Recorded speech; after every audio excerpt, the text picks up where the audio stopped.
Dan untuk mengetahui update terkini seputar pengusutan kasus rangkaian pembunuhan yang dilakukan Dukun Slamet di Banjarnegara, sudah ada rekan kami, koresponden CNN Indonesia Roby Sofwan Amin. Selamat malam Roby, bagaimana informasi terbaru? Adakah temuan korban lagi di sekitar rumah tersangka, Roby? Ya, selamat malam Eva.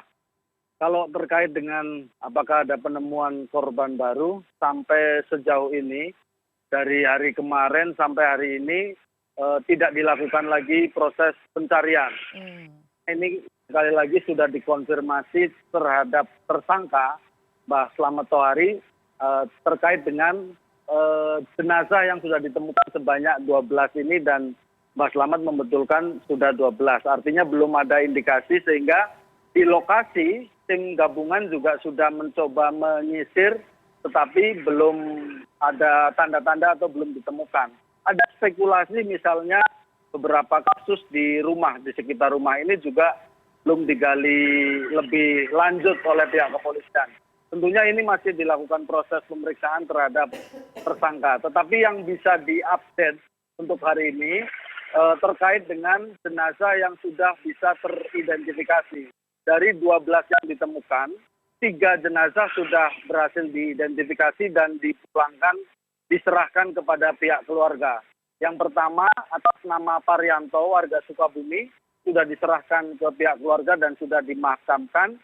Hari ini tadi selepas sholat Jumat diserahkan kepada pihak keluarga 2 jenazah asal Lampung atas nama Irsyad dan Wahyu Triningsih. Nah, 2 jenazah ini tadi sudah diserahkan kepada pihak keluarga dan saat ini sedang difasilitasi oleh Polres Banjarnegara untuk dikirimkan kepada keluarganya yang ada di Lampung dan tengah dalam perjalanan. Mungkin malam nanti kedua jenazah ini sudah bisa sampai di Lampung, Eva. Iya Roby, artinya ada 9 jenazah yang belum teridentifikasi, tapi di satu sisi ada 14 orang atau keluarga yang melaporkan keluarganya hilang. Nah, artinya apakah dengan pengungkapan ini akan menambah daftar laporan orang hilang di sana? Iya, tentunya dari 14 yang sudah melapor ke posko orang hilang yang dibentuk oleh Polres Banjarnegara dan Bidokes Polda Jawa Tengah di Polres Banjarnegara ini, tidak semuanya terkait dengan 14 atau tidak semua terkait dengan 12 jenazah yang sudah ditemukan, yang 3 sudah teridentifikasi, artinya masih ada 9. Lalu sisanya dari 14 yang melapor itu siapa? Nah, ini tentunya masih harus digali lebih dalam terkait dengan info orang hilang tersebut.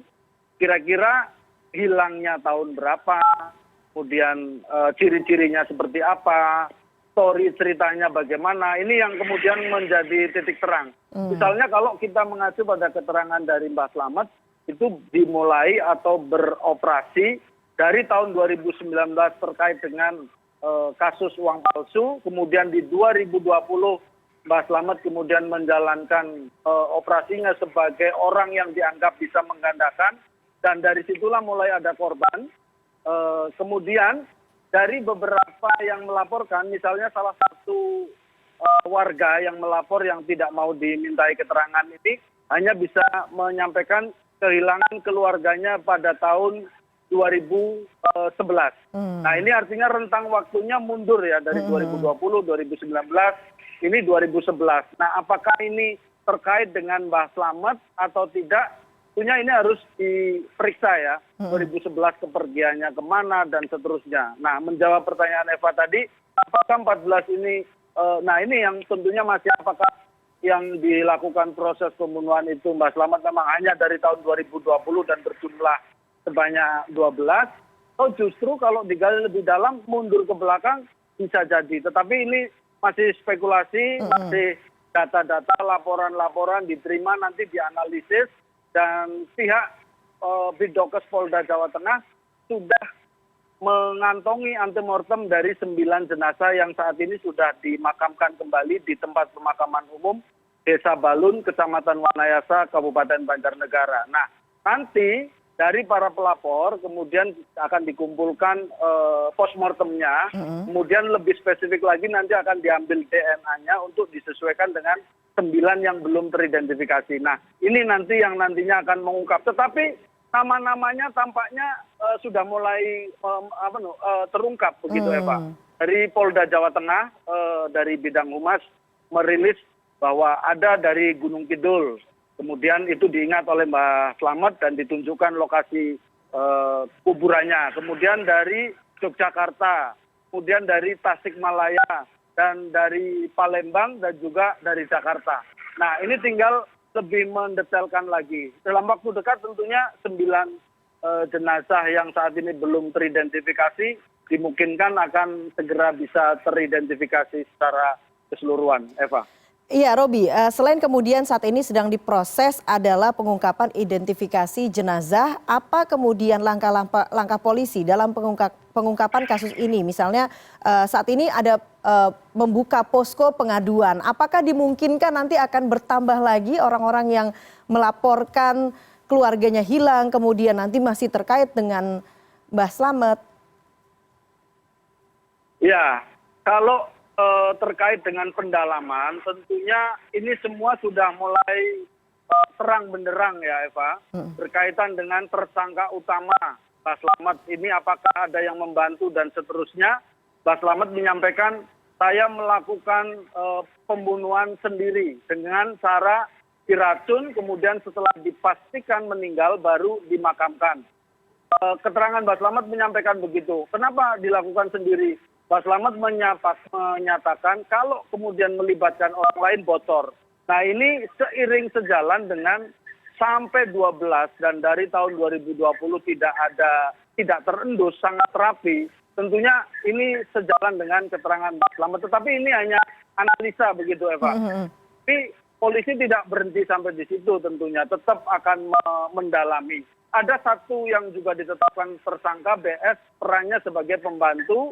Dia yang mengiklankan keahlian konon ya, keahliannya Mbah Slamet melalui media sosial yang akhirnya ini menggait beberapa korban, salah satunya Parianto itu melalui media sosial, kemudian dipertemukan, kemudian menyerahkan uang 70 juta, kemudian digandakan, katanya mau digandakan 5 miliar, ditagih, jengkel, akhirnya kemudian diracun dan dibunuh oleh Mbah Slamet sampai kemudian akhirnya menjadi titik terang pengungkapan kejahatan Mbah Slamet ini. Tetapi apakah ada yang lain? Nah, ini yang saat ini fokus dari pihak kepolisian ada 2. Yang pertama bagian mendalami komplotannya Mbah Slamet ini, apakah memang dia berkomplot dengan pihak-pihak lain yang membantu atau kolaborasi begitu, atau cukup selesai sampai di sini dari hasil pendalaman.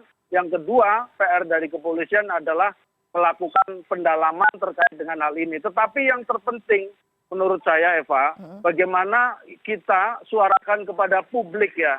Kasus-kasus seperti ini kenapa masih terjadi gitu loh. Mestinya hal-hal berkaitan dengan hal-hal yang tidak masuk akal gitu ya. Di era sekarang sudah digital begini sudah tidak ditemukan lagi. Tetapi di Indonesia tentunya Mbah Slamet ini yang terakhir, sebelumnya juga ada dengan modus penipuan, penggandaan, dan seterusnya. Artinya masyarakat kita masih ada yang percaya dengan hal-hal yang tidak mungkin. Mbah Slamet sendiri menyatakan bahwa ini mereka itu tersesat gitu. Ketika di interview, Mbah Slamet menyatakan apa pesan Mbah Slamet terhadap, ya semoga mereka dikembalikan ke jalan yang benar. Artinya Mbah Slamet sendiri melihat dia tidak punya kemampuan, dan menilai orang-orang yang mendatanginya itu orang-orang yang sesat gitu loh Eva.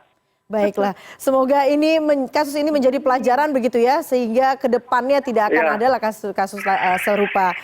Roby Sofwan Amin melaporkan langsung dari Banjarnegara, Jawa Tengah. Terima kasih.